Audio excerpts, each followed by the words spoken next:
Hello, everybody. This is Empowering Democracy. I'm your host, Joe Firestone. Tonight I have another Dump the Corruption show. It's called SCOTUS on Trump. And it's based on an article by Dahlia Lithwick and her co-author. Dahlia is one of the leading writers on the Supreme Court. The piece appeared originally in Slate, and I want to go through that in detail and comment on it.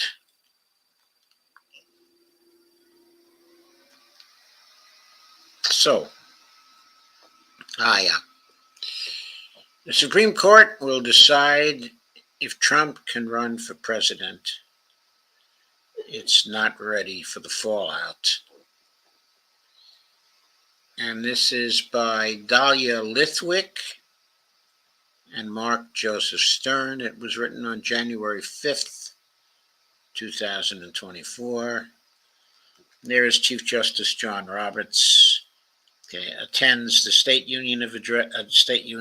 Union address on February 7th at the U.S. Capitol.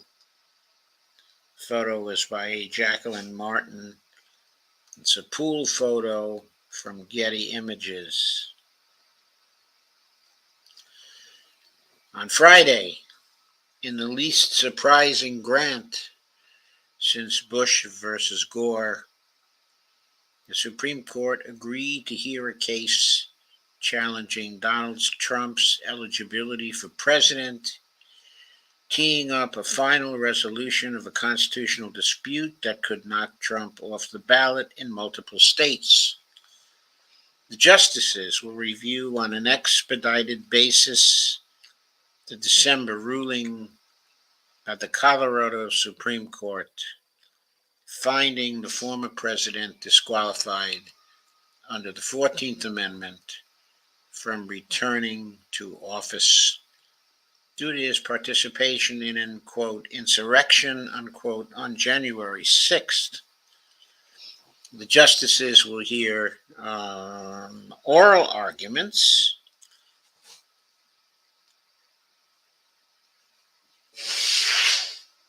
in the historic case on February 8th.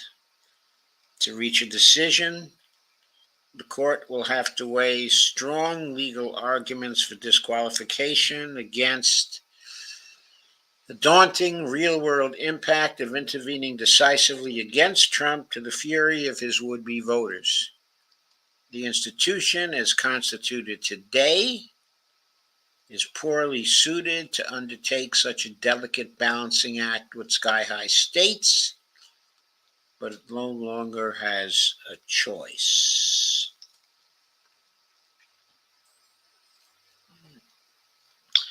The battle, one of the few Trump-centered appeals, hurtling toward the High Court this year over Trump's eligibility, is rooted in Section 3 of the 14th Amendment, which the nation ratified in the wake of the Civil War in an effort to prevent former U.S. office holders who had fomented and fought that war on behalf of the Confederacy from returning to office.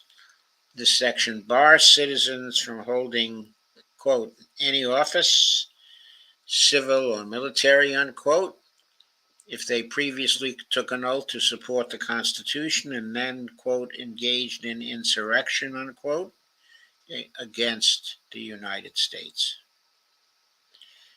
In Colorado, a group of voters filed a lawsuit arguing that Trump incited violence at the Capitol on January 6th,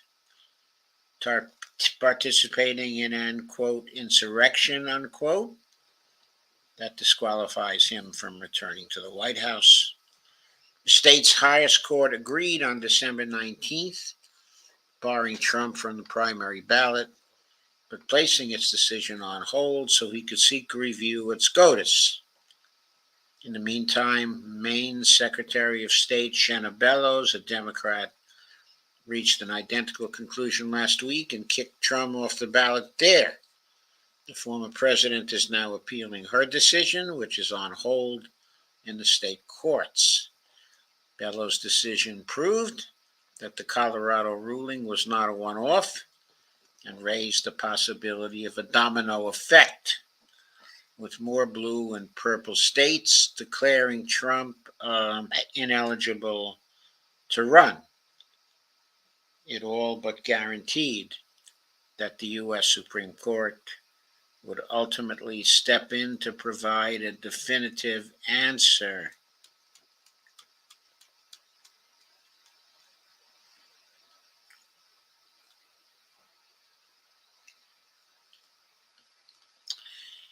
To prevail, Trump's opponents will have to make a clean sweep of three primary legal questions. First, is the presidency an office, unquote?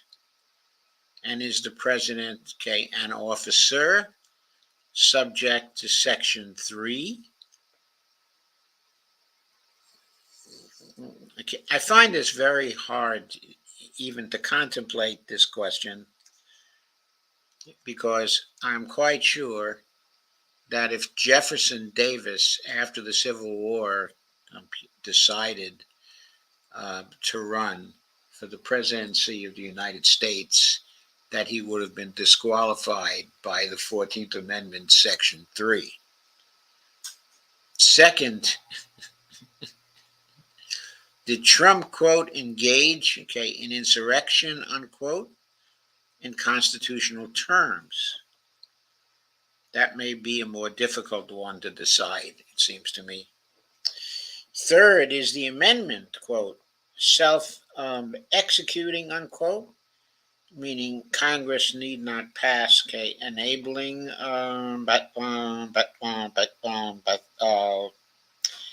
enabling legislation before individual states can enforce it. SCOTUS must say yes to all three to affirm the Colorado Supreme Court.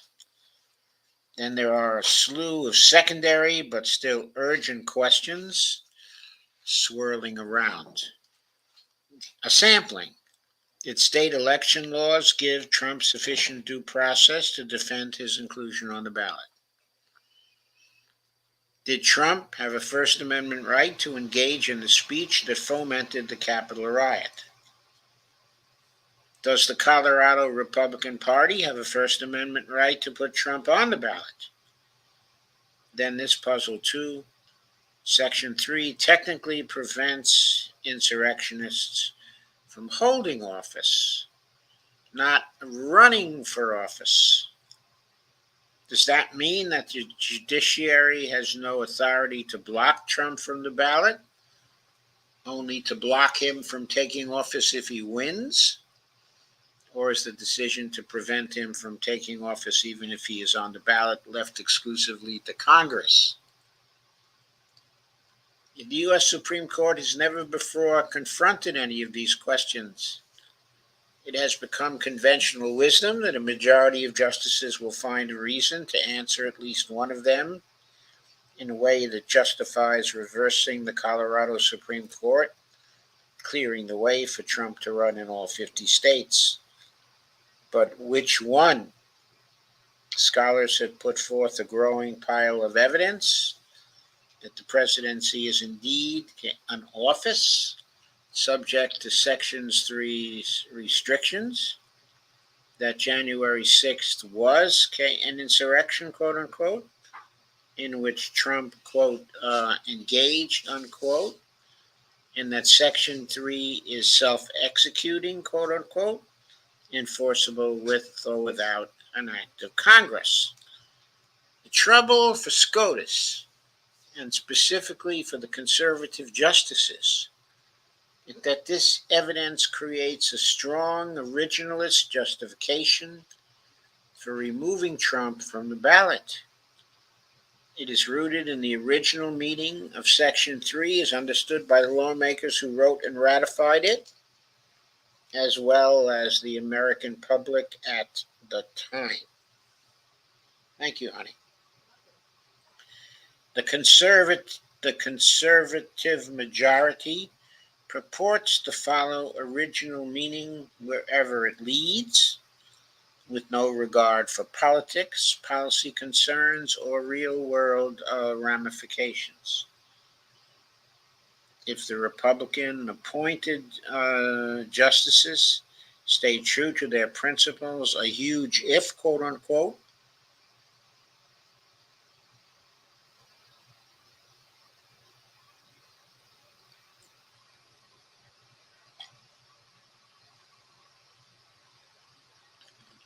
they may feel compelled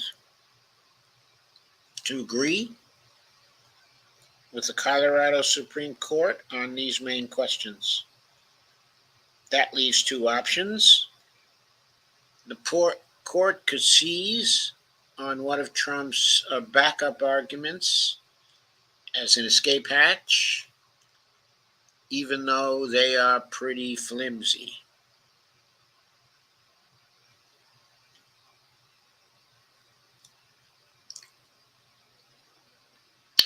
And do not necessarily provide an answer to other states questioning his eligibility, or the court could face the music, disqualify Trump, and let the chips fall where they may.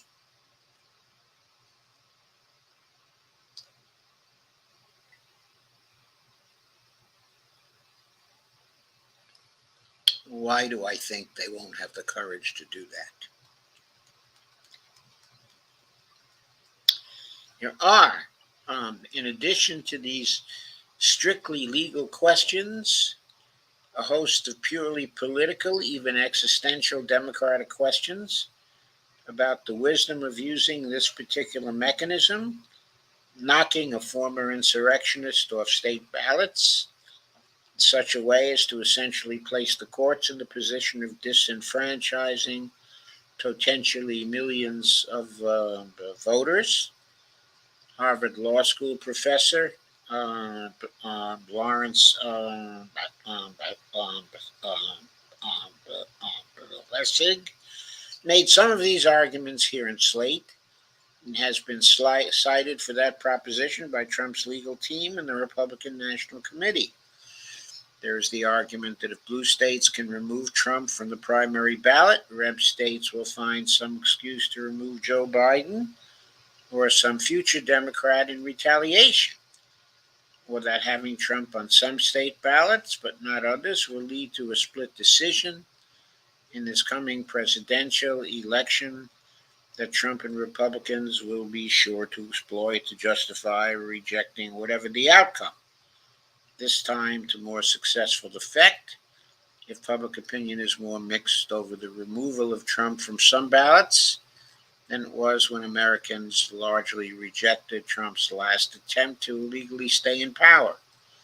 Putting the judicial branch in charge of such a wildly political enterprise reads to some critics as a recipe for even more violence, vigilantism, and doubt over election outcomes. By contrast, others argue that pandering to Trump's bullies and their bully threats is an act of supreme cowardice, and that efforts to remove Trump from American political life by way of impeachment, electoral defeat, and criminal trials have failed, leaving no other option but this one. There are multiple trials of Trump set for this year, though it's unclear which, if any, will ultimately reach any sort of outcome prior to November's election. Thank you, Joe Biden and Merrick Garland, for delaying so long so as to practically ensure that none of these trials will come up in time to reach any sort of outcome prior to the election. It's only because of the incompetence of Biden and Garland that this has occurred. It is also lost on nobody that this case, which really could make Bush v. Gore look like small ball in retrospect, is landing at 1 First Street, which, by the way, is the address of the Supreme Court, when the court is experiencing historically low public trust and in the midst of a seemingly endless cascade of ethical lapses by some of the same justices who have taken undisclosed gifts and pay from the same conservative legal groups backing Trump in these lawsuits. One of these justices even had a wife who played a not inconsequential role on Insurrection Day. Trump's lawyer has already offered up quid pro quo pledges that another justice, Brett Kavanaugh, will, quote, step up, unquote, to protect Trump because Trump worked so hard to seat him amid a cloud of sexual assault allegations. It certainly appears that if the court had wished to hand down a decision in this litigation that was accepted as independent and purely based in its reading the law in the manner of neutral empires, some of its members might have comported themselves differently in recent years. But that ship has sailed, certainly has. They've comported themselves as biased idiots. Just to review then, regardless of the outcome, the court's decision to accept this case will be bad for democracy, bad for public acceptance of the institution, and bad for voters. Had the court not accepted the case, it would also have been bad for democracy, bad for public acceptance of the institution, and bad for voters. Perhaps the bitter truth is that American democracy is too cricky and wobbly to competently handle the quandary of an insurrectionist running to reclaim the office he previously attempted to steal. There are strong policy arguments on both sides of the disqualification debate, arguments that the justices say they are forbidden to consider. The law is the law, and the rule of law is the rule of law, and the court is the entity tasked with determining whether the nation follows where that leads. Unlike with so many of the recent decisions, the people affected by this decision, whatever it may be, will not be silent or fearful or mollified by the words, "It is so ordered."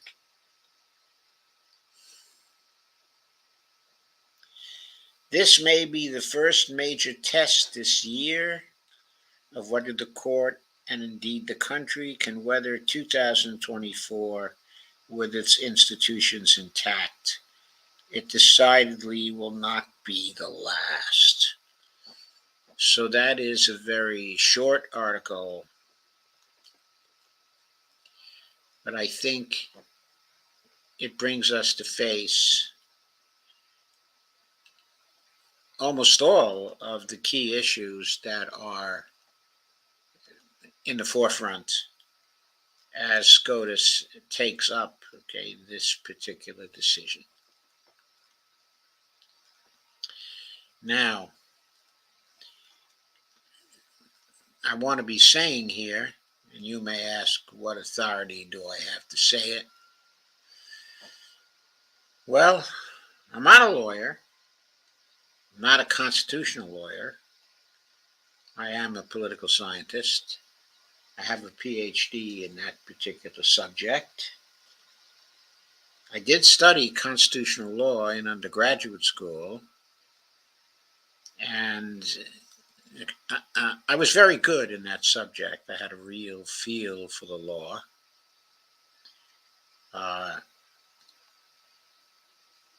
And in fact, I almost pursued the law as a profession.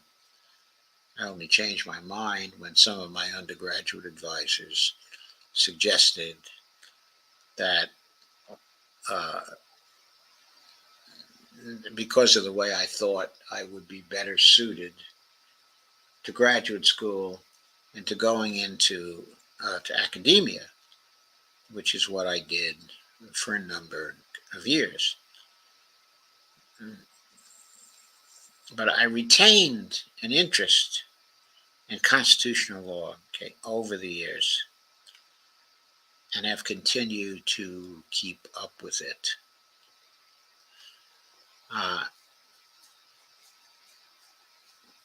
But when I was in graduate school, I was close to and was a graduate assistant for some people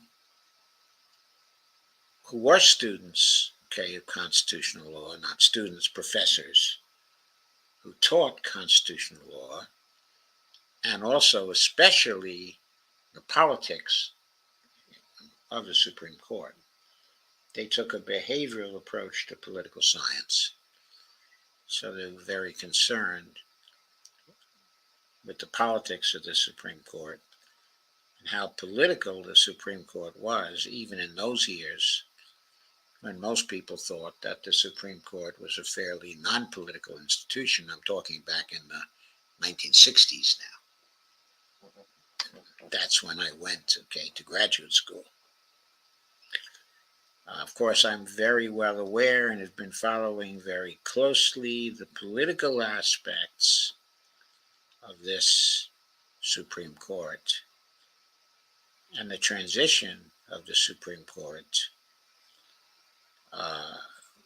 from a court that was at one time considered to be, okay, a liberal court, expansive when it came to guaranteeing the rights of the people,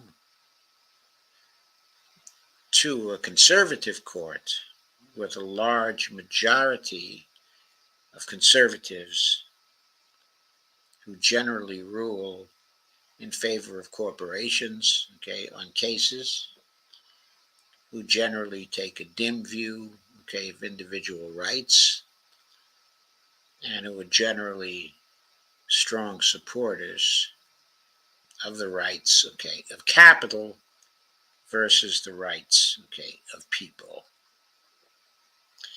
So I come to this with that kind of background. I come to this, okay, as someone who looks at this court with extreme disapproval, considers them very political, okay, and very arbitrary, and considers them to be very hypocritical in saying that they are the originalists,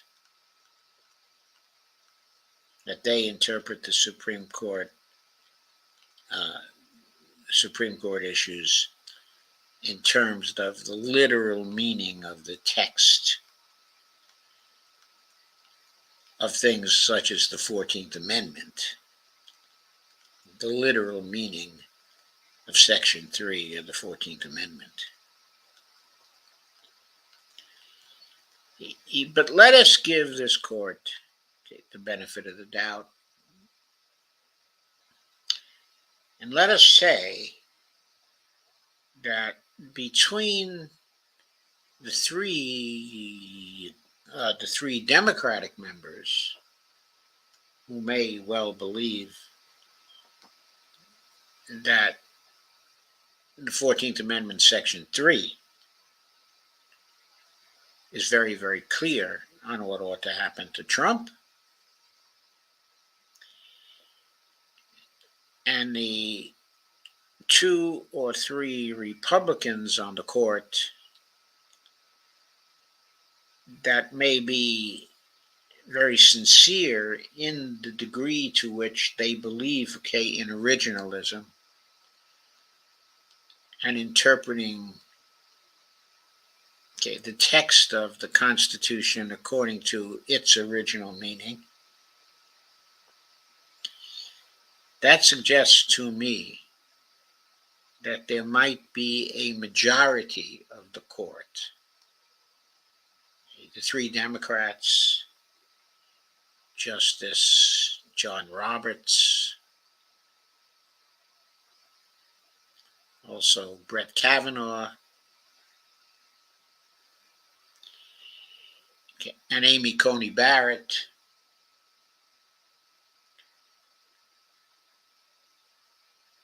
who might be willing to rule to uphold the decision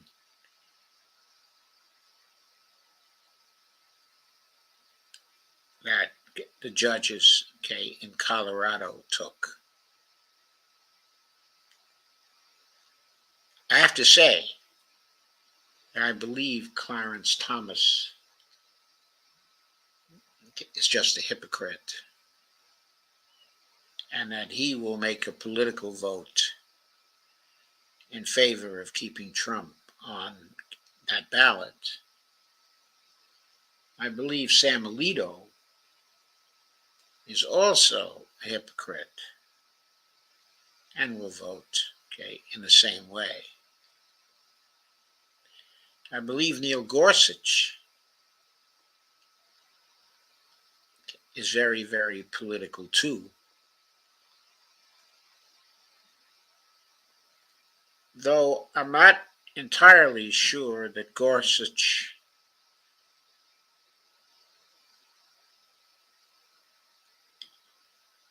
is so much in favor of Trump strictly on political grounds that he might not look at this from an originalist standpoint.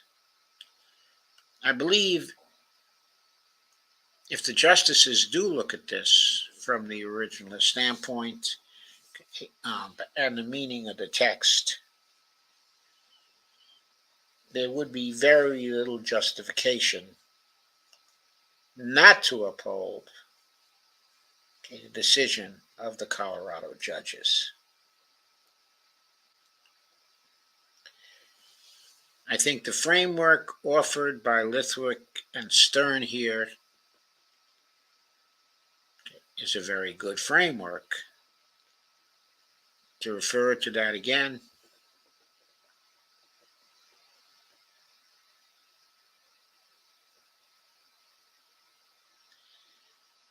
there are the three critical issues. Is the presidency an office? And is the president an officer subject to Section 3? I think undoubtedly the presidency is an office. I mean, for God's sake, the president takes an oath of office, doesn't he?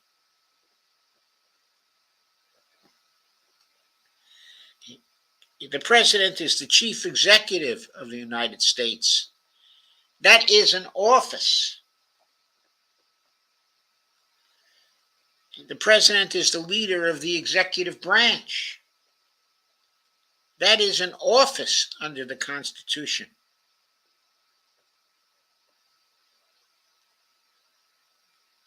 It's just as much an office as the Speaker of the House is.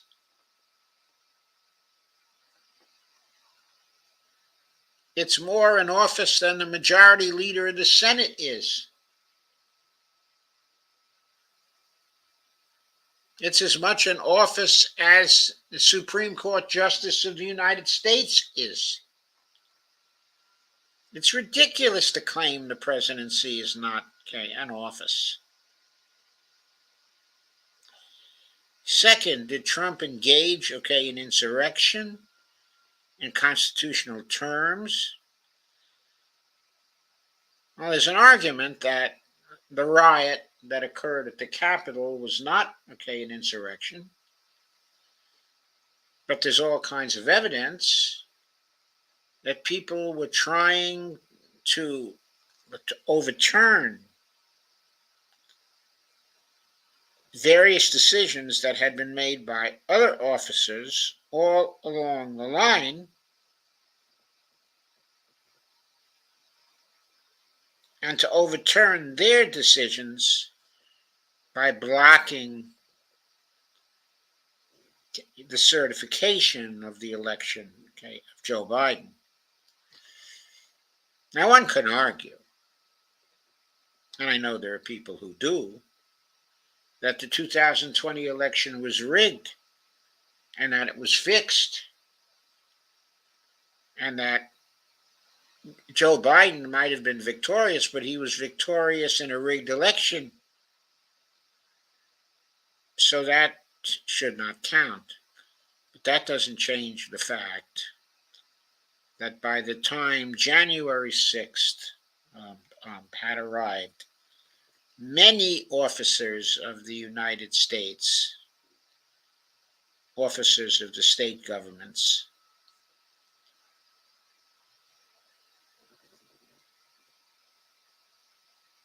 had made the decision that Joe Biden had won their states.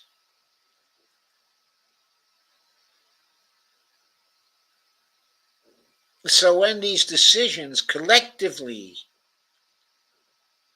came to Mike Pence, and he had the ministerial duty of certifying the election,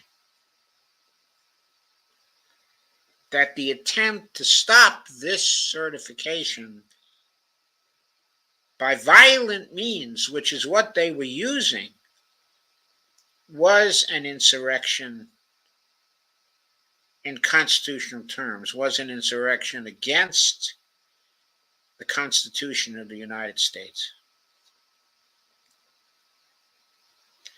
So I think there's little doubt as to the second question that he did engage in insurrection. His words certainly were inciting violence.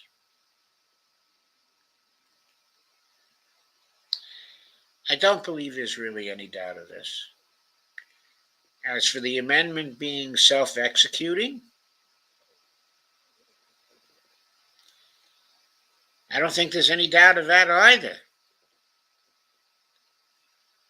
It virtually calls for officials at the state level to bar people who were part of the Confederacy. I just got a beep here indicating someone is joining me in the house, and that is D. Pierce. Hello, D. How are you? Hello. I don't know why I'm not showing up. I don't know why either. D is the host, around the world with D, and friends. Of course, but thank you for joining me. You're welcome. I'm happy to be here. Let me see if it says the camera as well. Okay, I'm in the middle of commenting on the one article I want to discuss tonight, which was the article from Slate, written by Dahlia Lithwick, who is among the top writers and commentators about the Supreme Court, and Mark Joseph Stern.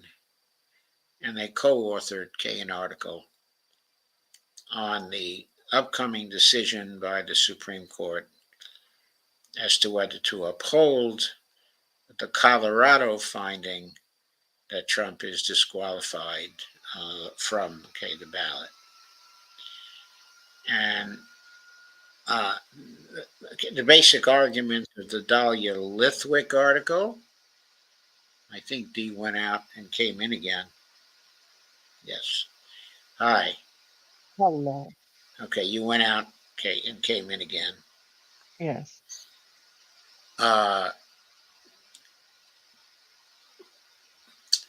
Okay, what I have been doing is I finished the reading of the article. Okay. And I've been commenting on it now. And specifically, I've been commenting on the framework that Lithwick and Stern have offered in looking at the central issues of the case, what they think would be the central issue of the case. And these three central issues, first is the presidency in office, and is the president an officer subject to Section 3 of the 14th Amendment.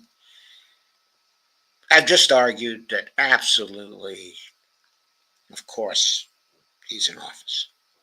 Mm-hmm. He's an officer.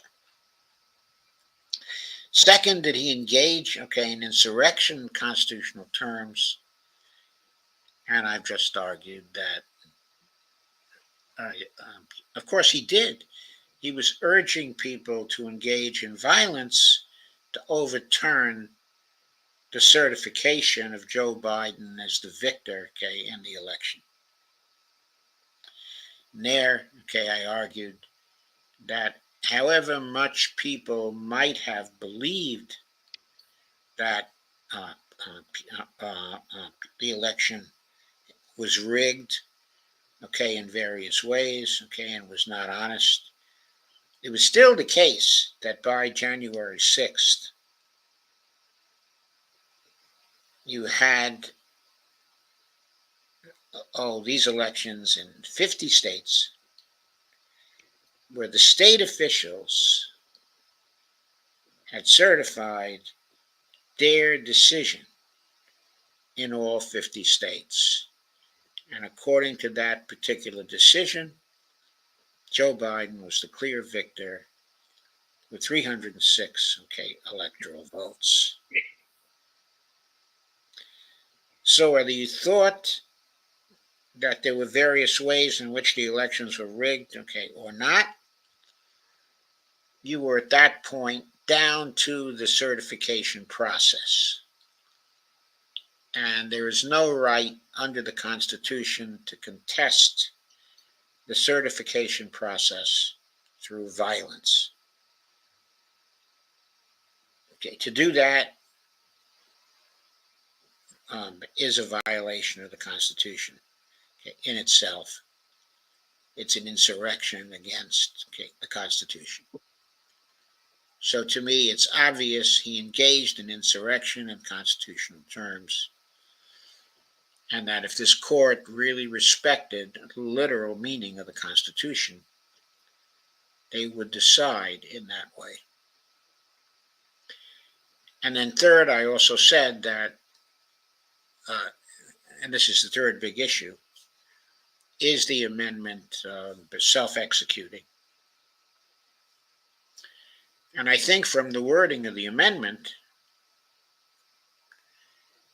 it clearly is self-executing in the sense that, it allows anyone to take actions that are legal to bar the way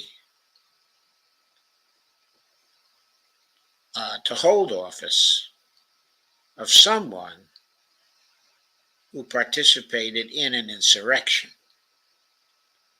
Now, the amendment doesn't have any wording saying that Congress must make this decision. It doesn't have any wording saying that the courts must make this particular decision. It seems to leave it open to all to take action to try to stop the insurrectionist or insurrectionists from holding office again. Now there are some secondary questions. To me, the most attractive of the secondary questions is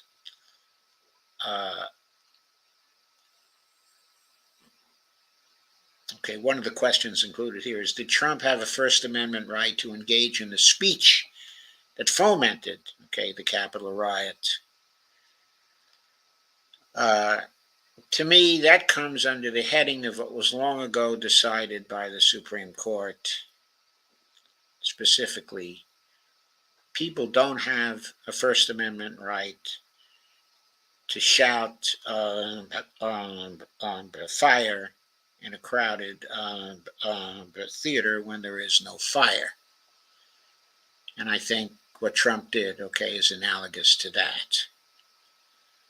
So, no, I don't think he had a First Amendment right. The other issue that someone who's a literalist might really take issue with is the idea that Section 3 technically prevents insurrectionists from holding office, but not from running for office. So that suggests as Lithwick and Stern say, or ask, does that mean the judiciary has no authority to block Trump from the ballot? Only to block him from actually taking office if he wins? So they ask that particular question, and I say there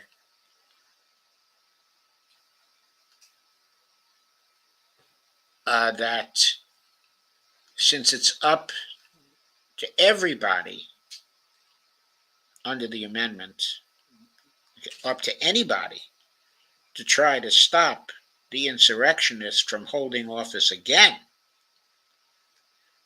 it certainly is up to anybody, okay, or to everybody to prevent Trump, okay, from running for office again. I like to say, as many people have said, that the Constitution is not, okay, a suicide pact.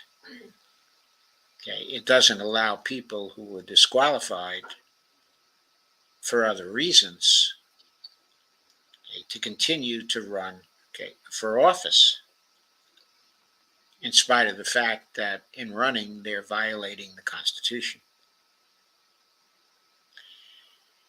So I don't think the argument, okay, that the judiciary has no authority to block him from the ballot, but only to block him from actually taking office, okay, is valid, because there are other office holders in the United States, all over the United States, okay, at the state level, who have the authority to do what they can to block him from taking office, including stopping him from running for office, okay, in the first place, because that's a great way to stop him from taking office. So by the time the issue gets to the Supreme Court, state authorities have already decided in 2 states that he should not be on the ballot. And that was their function, to decide whether somebody should be on the ballot, okay, or not. And if they had the obligation to defend the country against an insurrectionist, then in performing their own duty and in upholding their own constitutional oaths, they had the obligation to bar him from the ballot. So that's the way I look, okay, at that issue. But what I think this comes down to is, if you're going to take, okay, an originalist interpretation of the Constitution and say our job as justices of the Supreme Court is to interpret, okay, the literal meaning of the Constitution,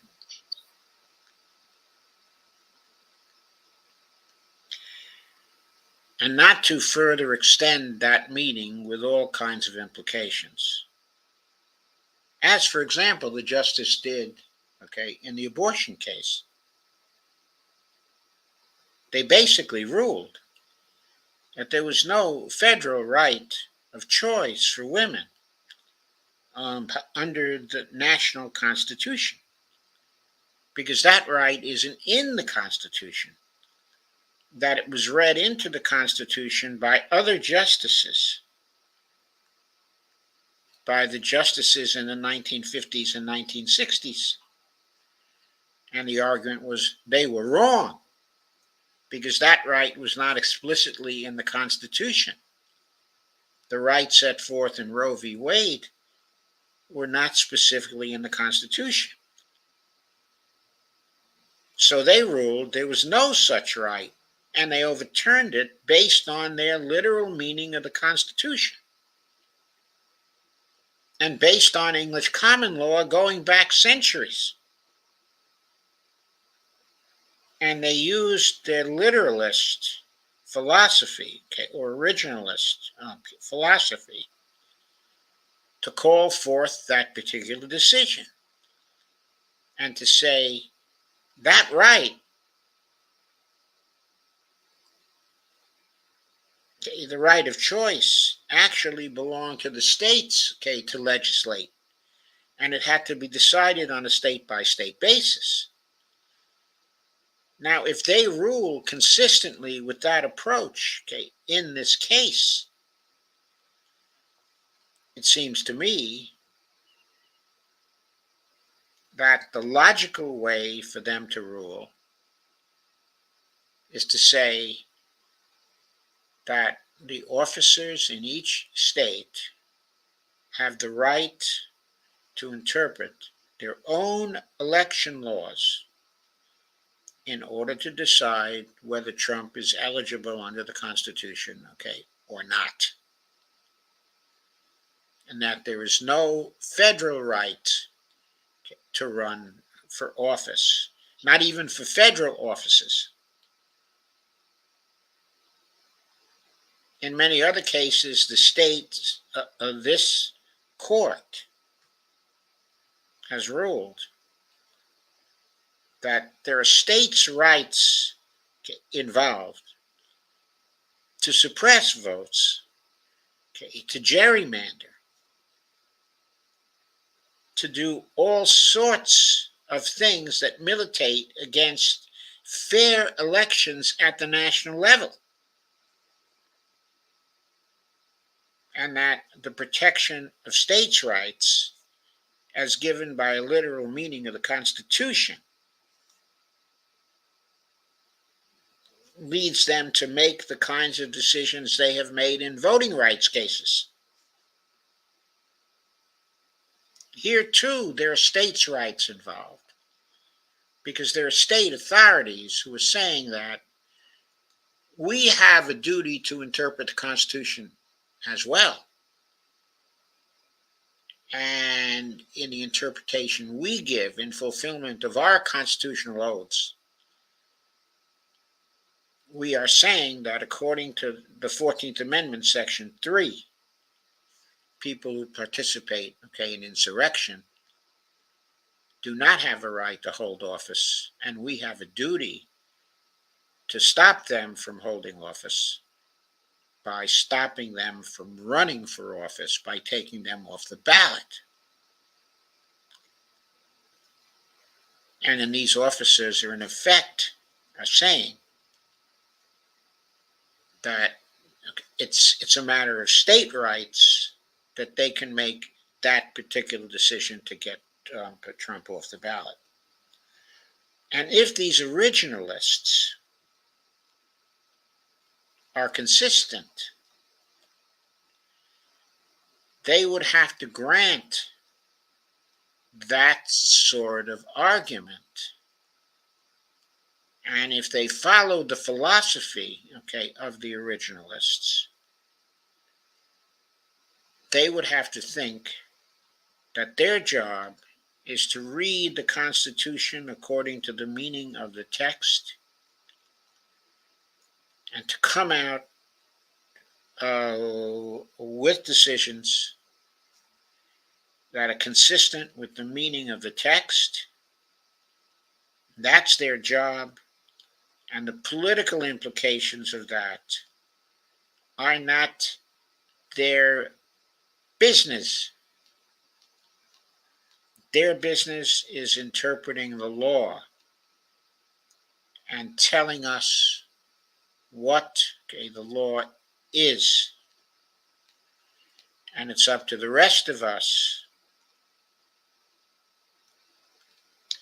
or as said, okay, in the article, there are strong policy arguments on both sides of the disqualification debates, arguments that the justices say they are forbidden to consider.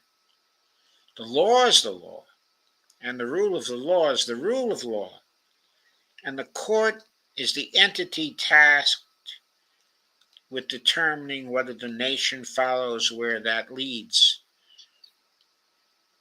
That's the way they're supposed to think about it. They're not supposed to consider the policy consequences, and they don't appear to have considered them in the abortion cases. Women have already died because of the terrible decision they handed down in that particular case. And the voting rights decisions have led to horrible outcomes also.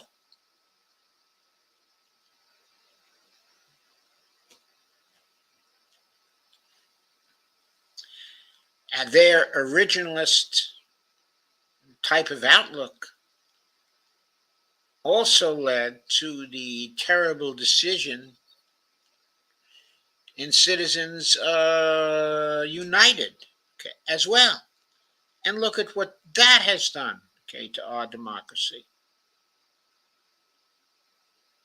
The court simply made that decision and said the law is the law. That's the way we read, okay, the law.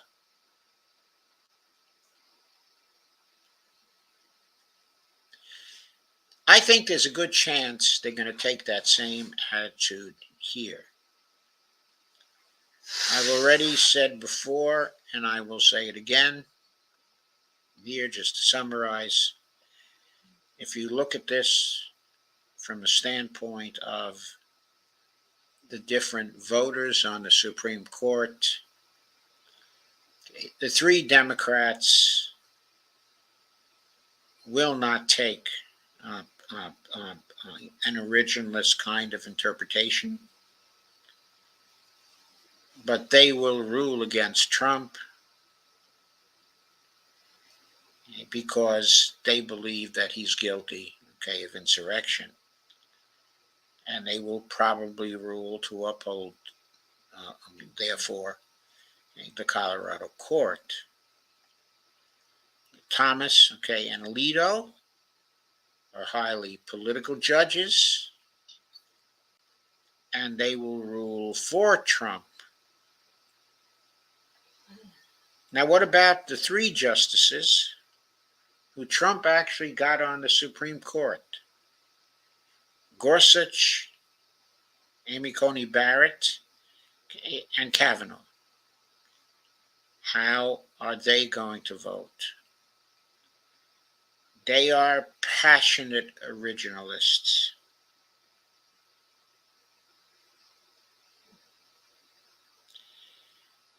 Okay, and I think that they may rule based on the text of the 14th Amendment, and that they might rule to uphold this particular decision. But even if Gorsuch should go over to the Trump side,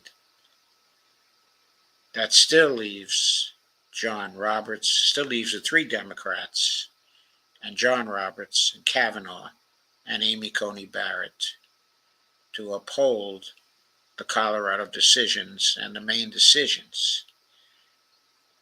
The three justices will uphold it, okay, as a matter of states' rights.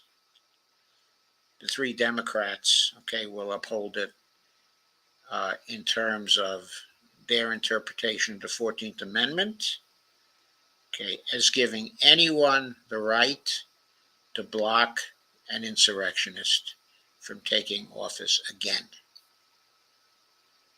So the three Democratic justices might write a decision based on different principles than the three Republican justices, but I think that there will be a 6-3 decision here, leaving a decision of whether Trump gets on the ballot, okay, to the states. This will create, okay, a good deal of chaos.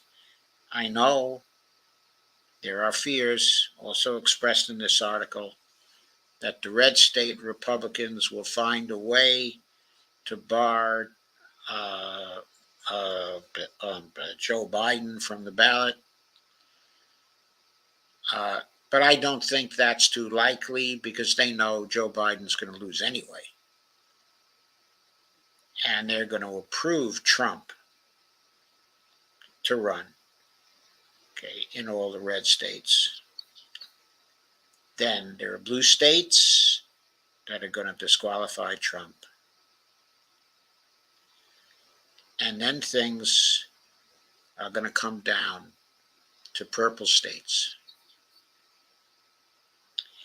And then we will see what the purple states do. And we will see whether Trump still has a chance to win based on what the purple states do. And that may in turn be based on the politics of the purple states. And some of the purple states, the Secretary of State is going to be a Democrat. So then the political question arises. So let's say Trump loses the presidency because of this.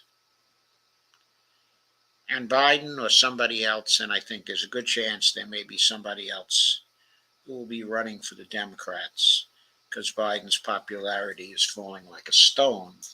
And the Mm-hmm. Democrats may finally give in and decide to turn to a Gavin Newsom or somebody like that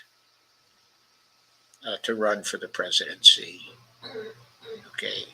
Uh, so let's say that person beats Trump because of what happens, okay, in the purple states. So what is that going to do to the politics of the United States? There's the political implication of that. That's so important. Well, it's going to make the politics of the United States very unstable. There will be violence. Uh, if our politicians are wise at that point, they will repress the violence ruthlessly and say no violence allowed. Almost the most important thing that people can do right now is to say no violence allowed. That's against the Constitution. That's the thing we must absolutely repress. That's the thing we must act against. Only peaceful resolutions of these issues, okay, are allowed.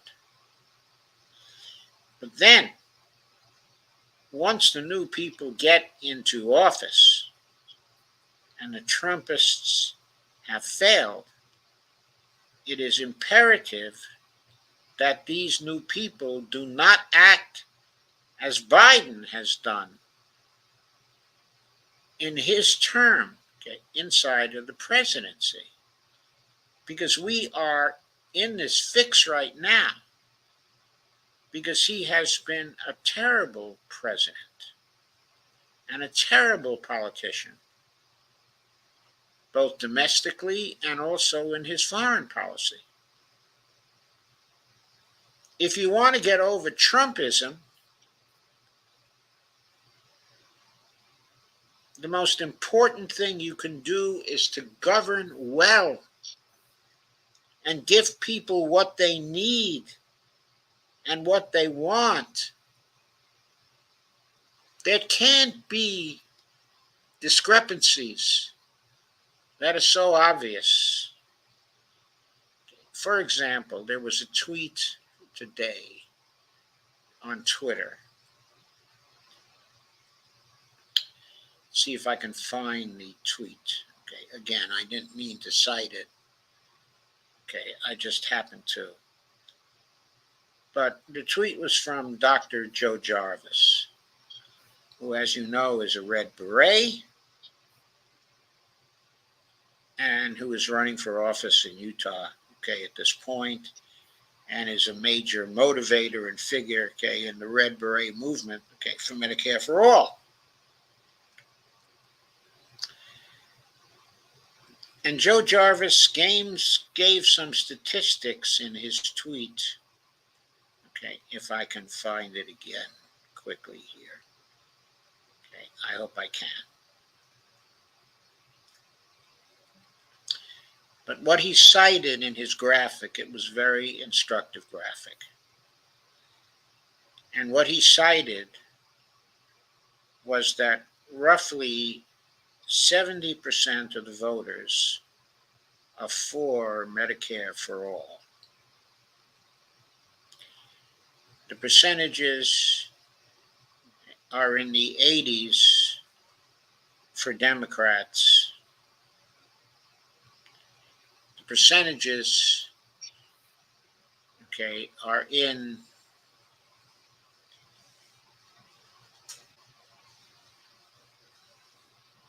the 60s, okay, for independents, and they're in the 50s for Republicans. So all three groups favor Medicare for all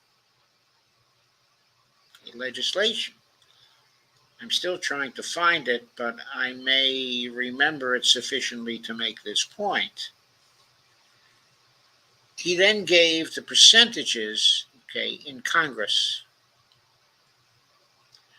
First, in the House, 100% of the Republicans in the House, every one of them,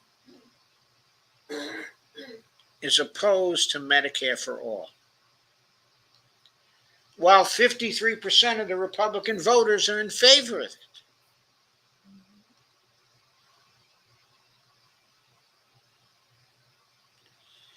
When you look at the Democrats, okay, among the Democrats in the House, 50% of the Democrats are in favor, okay, of Medicare for all.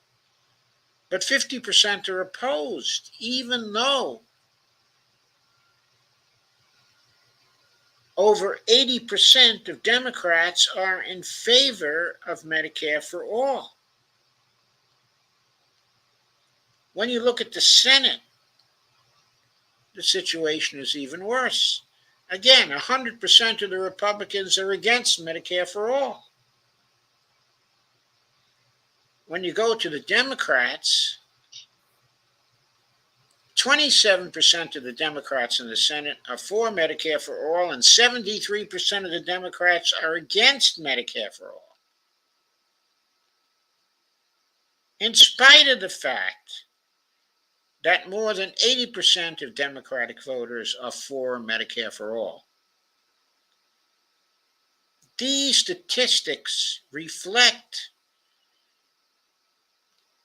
the reality that we do not have a democracy in the United States. Or if you want to put it another way, they reflect that we have a failure of democracy, okay, in the United States, because our democracy has been bought, okay, by money.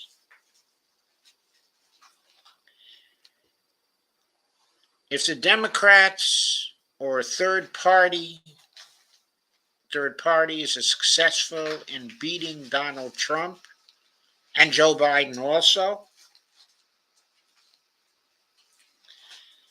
then it's so very important that the new winners close the gap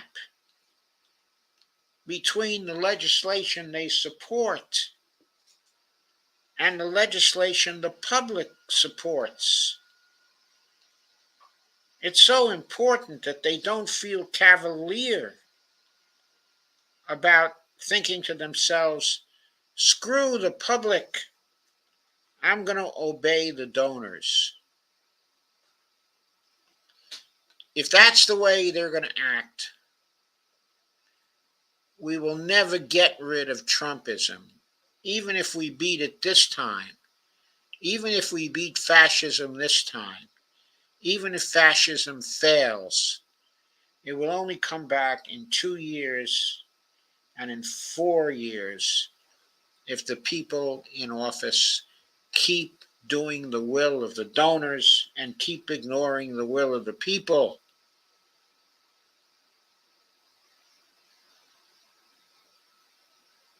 Anyway, that's what has to happen. Now, of course, some people are going to say to me, well, you're being undemocratic. You want to put Trump out when the only way to really put him out is to have the voters put him out. What happens if the voters put him out? First of all, it's difficult for the voters to put him out because it can very easily be the case, because we have the Electoral College, that even if someone else gets a majority of the votes, that Trump could still become the president because of the Electoral College. So a popular decision by the voters is not necessarily going to be effective, okay, in putting him out of office. But let's even say that it is, and that somebody gets a majority of the electoral votes and a majority of the popular votes again. Do you think the Trumpists are not going to contest it again? That they're not going to throw it out? That they're not going to try to use violence to get rid of it? Why do you think they're going to act in 2024 in a way that's different from the way they acted in 2020? Why do you think that it's better to get Trump out in 2024 through an election than to get him out by disqualifying him from the ballot now? None of that is what counts. What counts is that if we can defeat him by any means, can we close the gap between what people want and what the politicians are willing to give them? That's where the real battle is. That's where the real fight has to be. And that's all I have to say for tonight. So, Dee, any comments? All I can say is I'm with you with all this. Huh? I'm sorry, say that again. Can't hear you. Oh, okay. I said I'm with you with all this. It's a difficult situation. It really is. It's a difficult situation because what's really at stake is, I won't say democracy because we don't have democracy now, but we have the possibility of taking back our democracy now. And a Trump victory would push that possibility much further away. Because believe me, if Trump takes over again, lots of people are going to find their way into concentration camps. He's already said he's going to operate that way. He's already said that people who oppose him are vermin. So what do you expect that he's going to do? Comments? Well, he's only going to do what the lobby tells him to do. I think he'll do more than the lobby tells him to do. He'll do what the lobby tells him to do, but he'll also go beyond that and do what he wants to do. He'll satisfy the lobby and they'll be happy, and they'll give him the freedom to do whatever else he wants to do, however evil it is. Right, because when we look at the ethnic cleansing going on in Gaza, going on in Palestine. Exactly. And we know you get the media involved, and somehow they normalize something so heinous. That's right. Didn't he say he would get rid of the Constitution? What would he put in its place? Oh, yes, he did say he's going to get rid of the Constitution and put another Constitution in place. One that gives the executive far more power, than the executive has now. Far more power to support the police. Far more power to make the police even more authoritarian they are now. Can you imagine? No, I don't want to imagine it. Can you we imagine? Know there's so much in the training. We see how many more black people, and how many more Hispanics, and how many more of our young people who want to oppose Trump would be killed and brutalized in that kind of situation. Exactly, and we see where they're getting their training from. These the law enforcement. Yeah, they're training from the Israelis. Exactly. Who have no scruples when it comes to brutalizing populations. They're even pretty brutal on those among the Israelis who want to resist, the regime. They're getting increasingly brutal against the Israeli citizens themselves. Oh, definitely. Comment from Andy Candy. Hiya, friends. Joe, just the fact that Trump didn't call for backup when they stormed the Capitol should tell it all. I think it does. D says happy to see you. K says yes, Andy. And a comment from Robert Copeland. K, the film screening is in Sacramento, and the lead organization is DSA Sacramento. K says okay. Robert Copeland says Trump wants to be a dictator. Absolutely. And he will make good on that if he gets into office again. He will make good on that. There's nothing in the Constitution that can defend us against that. And especially not if we don't apply the 14th Amendment, Section 3. That's a defense the Constitution does give us, okay, against him. And all these people are saying, well, let's just ignore that. Let's let him run. That's the democratic way of doing things. That's the democratic way of letting a democracy fall to Hitler. That's what happened in Germany. Because they didn't have the guts to stop him from running. Okay, guys. Okay, I guess that's all for tonight. I had to get up very early this morning because we had a jewelry show here. And I have to get up very early again tomorrow because I have an early appointment with my doctor. So I would like to say goodnight at this point. Yes, and please hit the like button, subscribe, and share, share, share. Share, share, share. When you hit the like button and the share button, it really helps the algorithm. Oh, and by the way, last week in a DTC show last week, I got up to my views were 95 on Oh, that wow, that was good. particular Facebook show. Generally, the way these shows are running, I get very few views on YouTube. I get between 20 and 30 views on Facebook, and I get between 60 and 90 views on Twitter. So Twitter is much more active in seeing these shows than Facebook, YouTube is. But that show of 95 views on Facebook indicates that there's potential on Facebook to grow the channel.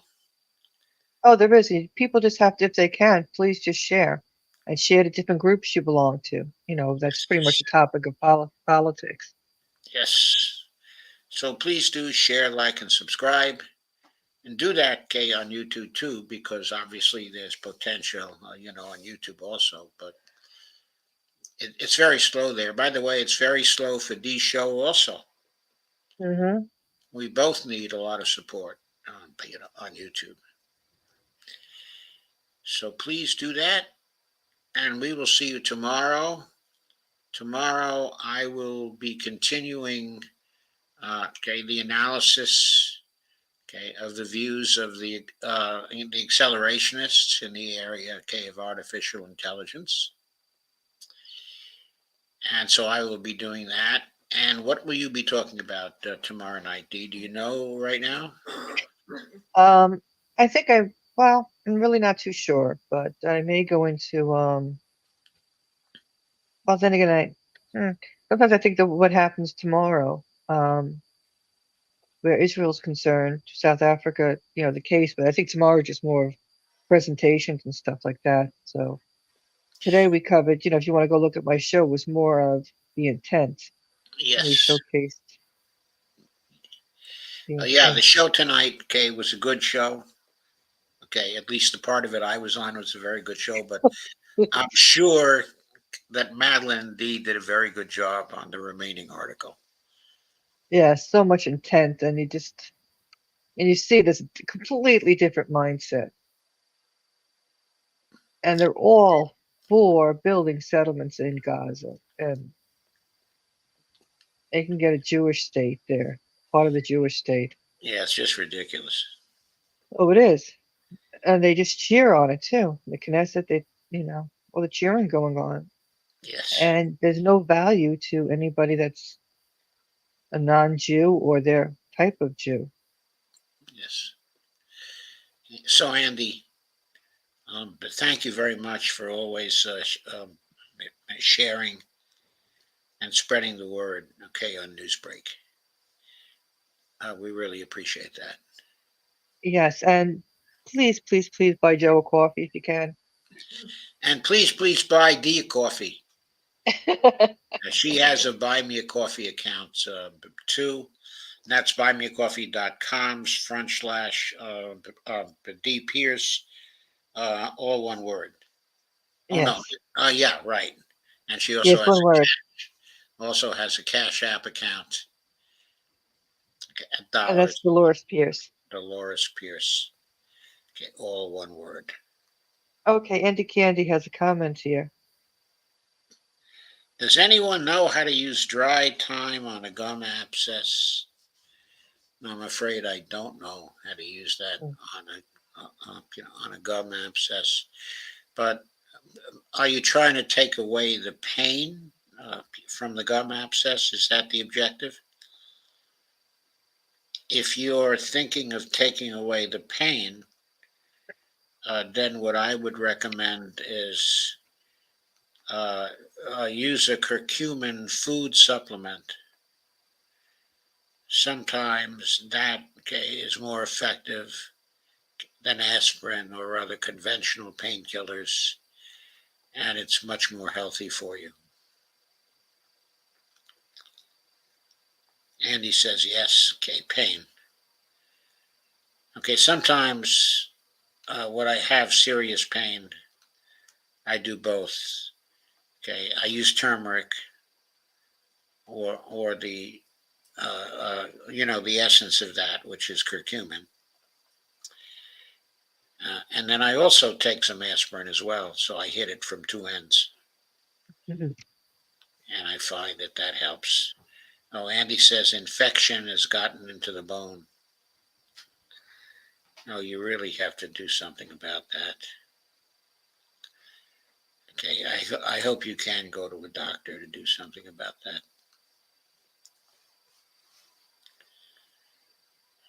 But that really sounds bad, Andy. You don't want an infection to spread. Yeah. Okay, hope you feel better and you cope with it, okay, successfully. Okay, once again, we will see you tomorrow. I hope you get a Yeah. good night's sleep, Andy, tonight. Yeah. Good night, everyone. What did you say? Don't have medical. Turmeric bad for my kidneys. Thanks, though. Ah, Mm. yeah. Okay, do you know turmeric is bad for your kidneys? And if turmeric is bad, okay, do you know that the pure form, curcumin, would be bad?